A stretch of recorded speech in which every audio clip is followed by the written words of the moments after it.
A continuación vamos a hablar sobre las obligaciones potestativas.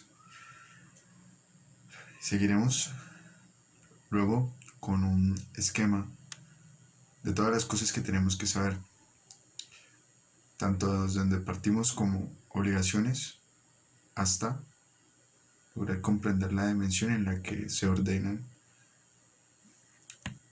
todos los tipos de obligaciones condicionales, bien sean positivas, negativas, lícitas, ilícitas, determinadas, indeterminadas. También veremos tácitas, expresas y por lo pronto veremos las obligaciones potestativas. Estas las encontramos en el artículo 1534. Artículo 1534. Vamos a leer el artículo 1534 para la comprensión de este tipo de obligación condicional. Condición potestativa, casual y mixta.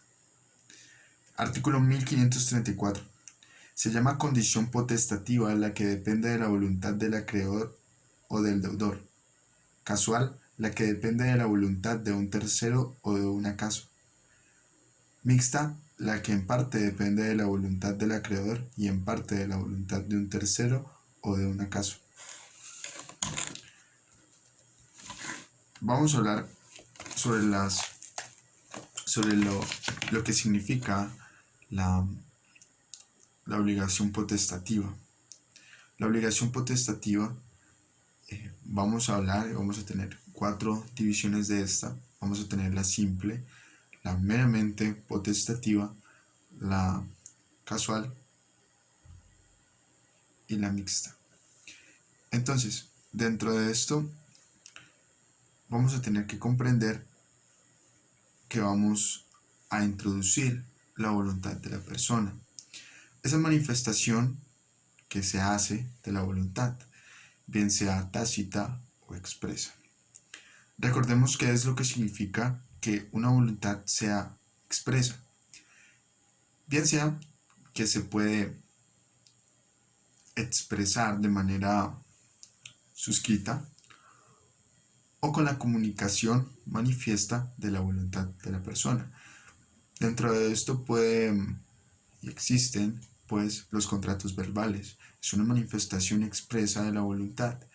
Puede entenderse que llega a darse de manera inequívoca, y es esto aún para efectos probatorios mucho más pertinente la realización de la manifestación de voluntad por medio escrito. En tanto entendamos que esta es la manera en la que se pueden presentar. Y la manifestación tácita es la que la ley entiende. Entonces, de estas dos maneras podemos comprender. Sin embargo, voy a hablar específicamente de esto mucho más adelante. Sigamos con esto. Tenemos que hacer una diferenciación, pues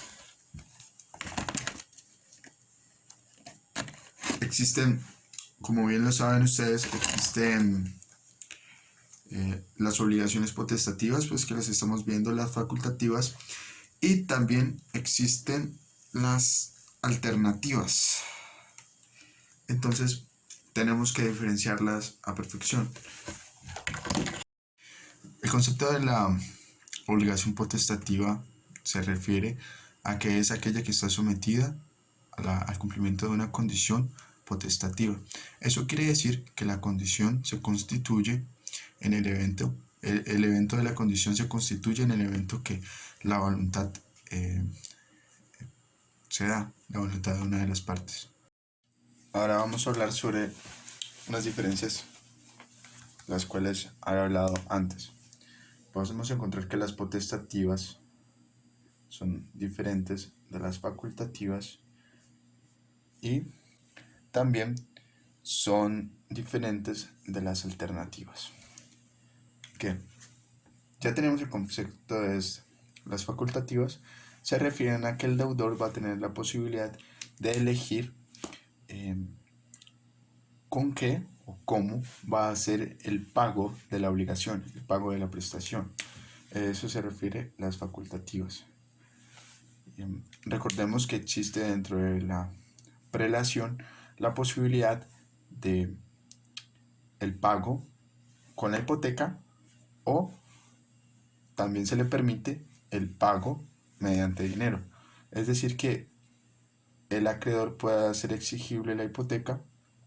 Sin embargo, el deudor tiene la posibilidad, ya que pues podemos estar hablando de un derecho superior que podría ser el de vivienda, el cual pues, para, para la protección de un bien con esta calidad tan fundamental que es para la institución básica de la sociedad, que es la familia, puede encontrarse que se favorece o se hace facultativo el pago.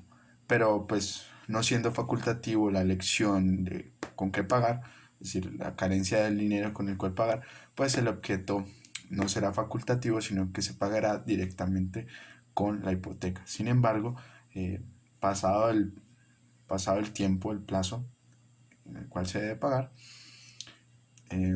antes de que pues, se haga exigible la hipoteca o después de que se haga exigible, la persona puede elegir pagar con dinero.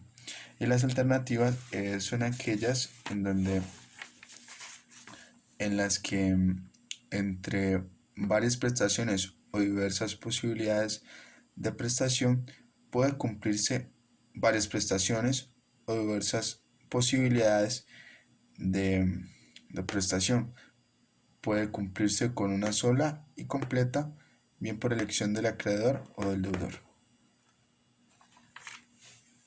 Y esa es la diferencia que tenemos que hacer de esas tres. Recordemos, estamos en esta parte que es lo que nos interesa. Entonces, recordemos que en el artículo 1534 y 1535 vamos a encontrar la parte en la que se respalda las condiciones potestativas en nuestro Código Civil. Dentro de las potestativas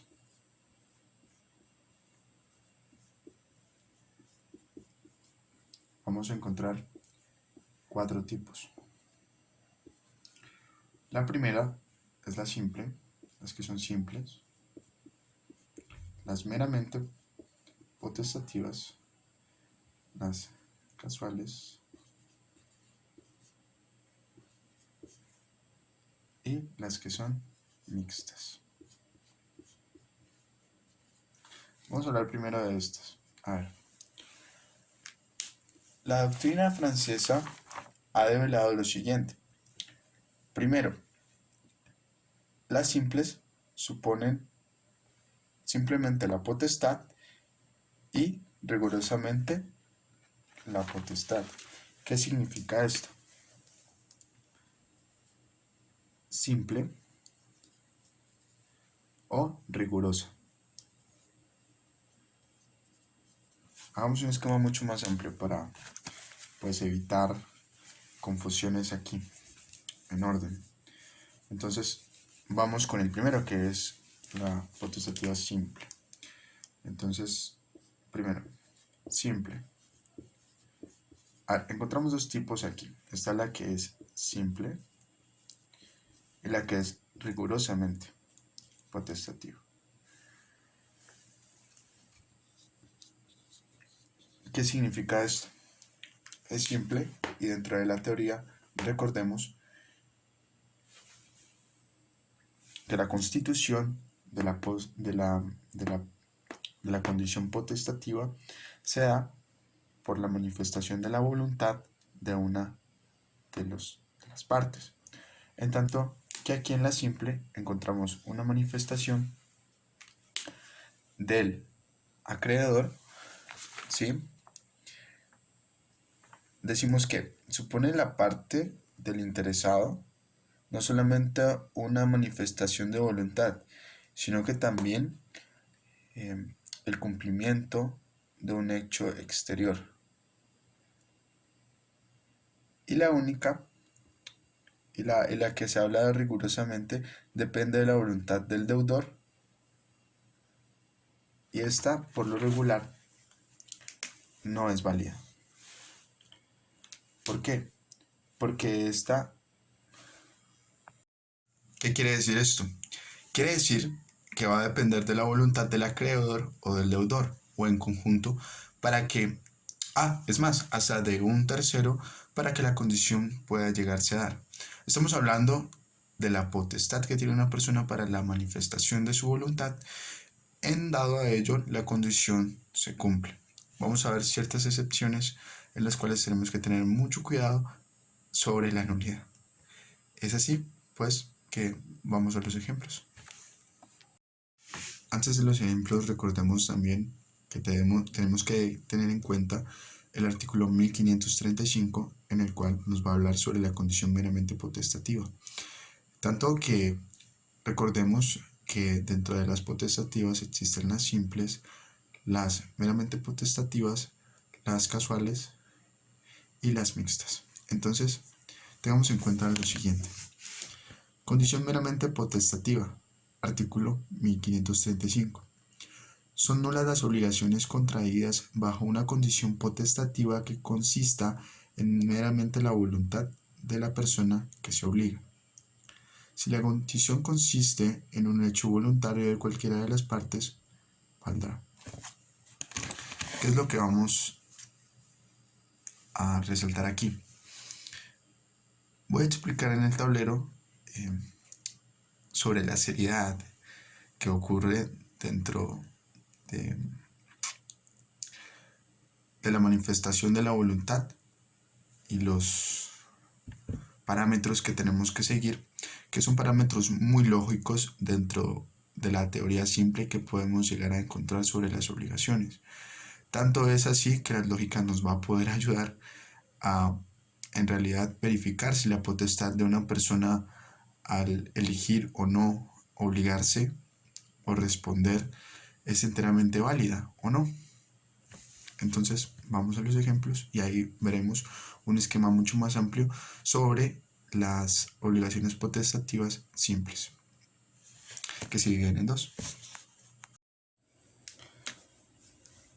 Vamos a hablar sobre el artículo 1534 y 1535. El artículo 1535. Sobre las obligaciones potestativas, y dentro de ellas vamos a encontrar 4 tipos. Están las simples, las meramente potestativas, las casuales y las mixtas. Vamos a hablar primero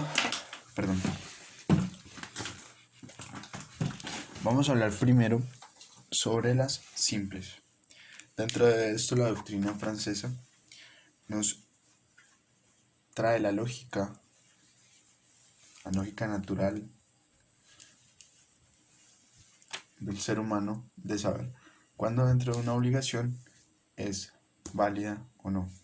Entonces, hay dos tipos: la que se expresa o supone que es simple potestativa, y la que responde rigurosamente potestativa. Entonces, en el primer evento encontramos que existe la manifestación de una voluntad, y esto quiere decir también que se manifiesta de manera o supone de parte del interesado no solamente su voluntad, su manifestación de voluntad, sino que también depende del cumplimiento de un hecho exterior. Acá habla solamente de la voluntad del deudor. Esto quiere decir que dentro de esto tenemos una lógica que garantiza tanto al deudor como al acreedor que el negocio se logre. Sin embargo, aquí se le está dando la potestad únicamente al deudor para el cumplimiento de esta. Esto quiere decir, podríamos poner un ejemplo. Es como si el banco le confiriera a usted la posibilidad de que rigurosamente potestativa usted como deudor y ellos como acreedor le pagara o no. Esto sería una obligación que no es válida. Entonces no habría un negocio serio, porque pues el objetivo del negocio va más allá del cumplimiento de, de la, de la obligación principal. También devenga eh, intereses y todo ese tipo de cosas. Entonces, la garantía aquí es legal, por lo tanto, la que aceptamos es esta. Las que son simple potestativas. Sin embargo, vamos a encontrar que esta sale dentro de nuestra clasificación las rigurosamente potestativas, puesto que dependen solamente de la manifestación del deudor. Vamos a encontrar que en la meramente potestativa vamos a referirlo al querer. ¿Qué significa esto? Es la manifestación que existe en sea del deudor o del acreedor para la conformación de, pues, de la condición. Es tanto que podemos encontrar que en una compraventa se puede expresar la voluntad de la compra y la venta, se transmite el derecho real de dominio de lo que se quiere vender y de esa manera se perfecciona. Sin embargo, también se puede manifestar el querer en promesa, una promesa de venta. Es así, entonces encontramos en el artículo 1535, en el inciso final, que es válido esta parte. ¿Qué es lo que significa? Vamos a tener que respaldarnos no solamente de la voluntad del acreedor y del deudor, simplemente, sino que también vamos a tener el respaldo de, de un hecho externo que configure la condición para que de esta manera se pueda dar. Entonces, vamos a encontrar que cuando la condición recae sobre un tercero en el artículo 1534 o un acontecimiento. Entonces, esto quiere decir que puede o no pasar. Recordemos que ese es el principio claro y básico pues, de las obligaciones condicionales, ¿no? Que puede existir el 0.0001% o cualquier tipo de porcentaje que ustedes puedan encontrar. Y si existe la posibilidad de que ocurra o no ocurra, es una condición. Entonces, recordemos el certus an, certus cuando. Teniendo en cuenta esto, pues vamos a entender mucho mejor lo que sucede con este tipo de condición. Entonces, vamos a encontrar lo siguiente. Un ejemplo. Recordemos A y a B. ¿Cuándo es válida? Entonces, vamos a decirle a A que entregue esta casa bajo condición.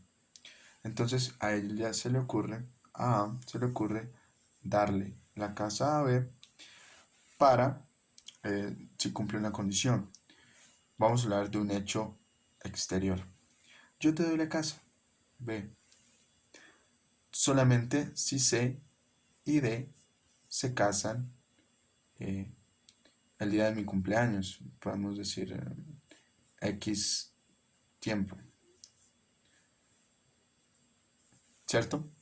Estableció una condición que le da la casa B si C y D se casan en tal tiempo. Tenemos ahí dos condiciones, una condición que depende, las dos condiciones dadas en conjunto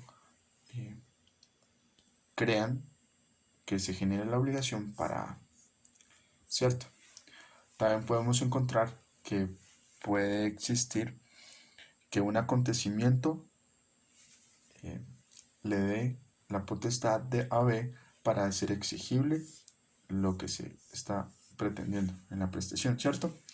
Entonces, podemos decir que si el día que C y D, digamos, se casen, y si llueve, ¿es posible? Sí. ¿Es una condición válida? Claro, porque tiene la probabilidad de que exista o que no exista. Recordemos que no es una condición fallida porque existe la probabilidad de que ese día llueva.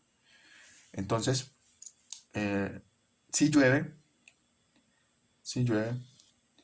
entonces ese día yo te doy la casa. Es así de sencillo. Encontramos así que en el artículo 1534 nos habla sobre la condición que recae sobre terceros o sobre un acontecimiento. Entonces, es de esta manera.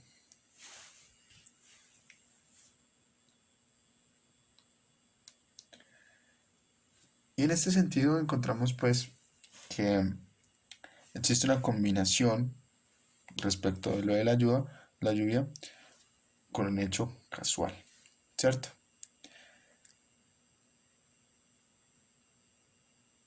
Entonces encontramos aquí la explicación de la casual. Es esto, cuando depende de un tercero de un acontecimiento. Entonces vamos a hacer un esquema para la comprensión de toda la temática que hemos venido realizando. Recordemos la obligación. Voy a hacer un esquema para que comprendamos mucho mejor toda la temática que hemos venido realizando. Entonces recordemos obligación. Tenemos dos tipos a plazo, que dentro de ellas encontramos las suspensivas y las extintivas. Y encontramos las condicionales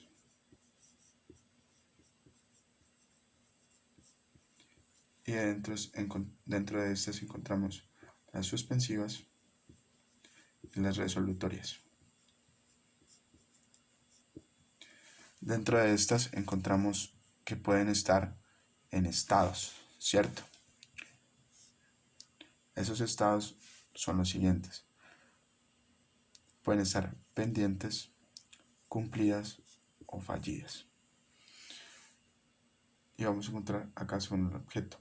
Entonces encontramos que puede ser determinada, indeterminada, puede darse que sea también positiva, que sea negativa, que sea lícita, que sea ilícita, que sea posible, que sea imposible, y lo que hemos venido hablando, que sea potestativa, posible, potestativa, también que sea potestativa, también que sea, bueno, tenemos determinada, indeterminada, positiva, negativa. Pongámosle aquí un esquema de positivo. De negativo, eso es lo que hemos venido hablando. De lícita, ilícita, posible, imposible, y potestativa. Entonces, esas son las que hemos venido realizando. Ya tenemos dentro de nuestro repertorio la parte potestativa, y eso es lo que hemos venido realizando. Recordemos pues que existen unas divisiones del concepto y estas a su vez tienen unas subdivisiones, y dentro de este vamos a encontrar que pueden responder a todo esto. ¿De qué manera se puede dar? Puede haber una gran cantidad de combinaciones entre estos tipos de situaciones que puedan dar pie a la validez o la nulidad de la combinación de esto, según sea el caso. Vamos a verlo.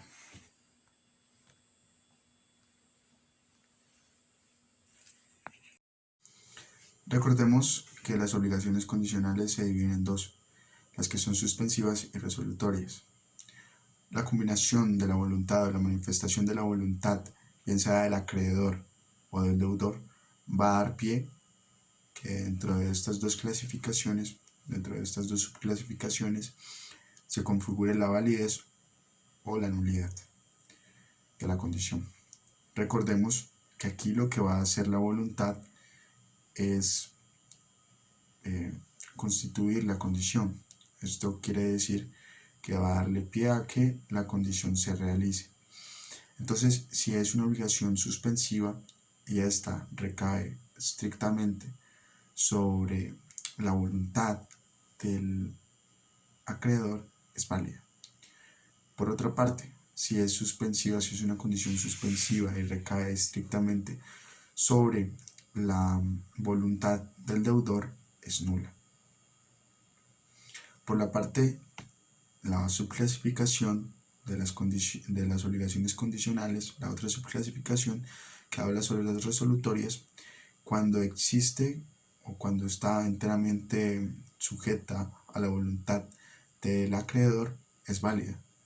De igual manera, si está sometida enteramente a la voluntad del acreedor, del deudor, entonces es válida. Entonces encontramos que la única manera en que la condición sea nula es en la suspensiva, puesto que recae exclusivamente sobre la voluntad del deudor. Esto quiere decir que se podría llegar a configurar un negocio que no es serio.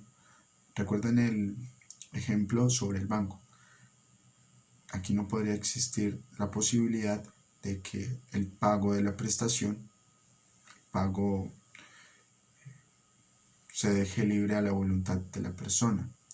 Debe haber un constreñimiento, debe haber una obligación clara en la que se le obligue al pago de esta obligación. Entendámoslo así. ¿Por qué dentro de las resolutorias, se encuentra que en los dos casos es válido? Encontramos pues que es posible en la parte en la que queda a árbitro del deudor, puesto que podemos ejercer lo siguiente: te presto yo mi finca y me la devuelves cuando quieras. Eso quiere decir que estamos configurando una obligación en la cual la resolución o que el bien vuelva a su estado anterior depende de la voluntad del deudor. Entonces, en este sentido es posible, es válida. ¿Se puede configurar? Claro que sí se puede configurar la condición de tal manera. Entonces tengamos en cuenta esto para la realización de las condiciones.